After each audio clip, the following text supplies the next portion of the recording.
Scientists have grown 50 million metric tons of her cells, but she was buried in an unmarked grave. This is the woman who unknowingly saved her life. Henrietta Lacks was born into the Red Clay of Virginia after her mother died in childbirth, but she was raised by her grandfather in a log cabin that had once been slave quarters. She grew up hard, picking up tobacco, but she was full of life. In 1941, she and her husband Day joined the Great Migration, moving to Turner Station near Baltimore so they could work in steel mills. She was the glue of her family, the one who cooked for everyone, kept the kids clean and loved. The gnat appeared after her fifth child was born. At Johns Hopkins, she was subjected to treatments that are horrifying by today's standards. Doctors strapped tubes of radioactive radium to her cervix. It was during the time that Dr. Lawrence Wharton Jr. clipped a piece of her tumor at that time.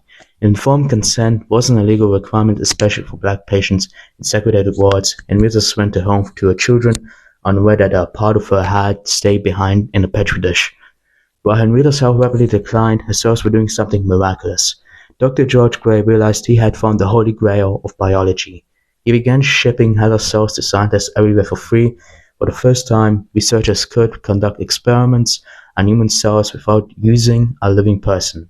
HeLa was used to test the first polio vaccine. Saving millions of children, they were used to study effects of the atom bomb, chemotherapy, and the HIV vaccine. Henrietta died in October 1951 and was buried in an unmarked grave. Her family lived in the dark for decades.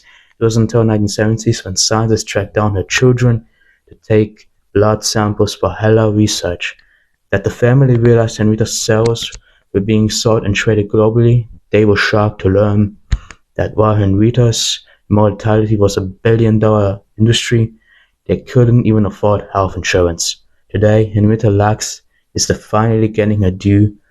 Her story changed how we think about patient rights, medical ethics. She was a mother, a tobacco picker, and a cancer victim, but to the rest of us, she is the mother of modern medicine that sows in you and me and in history forever.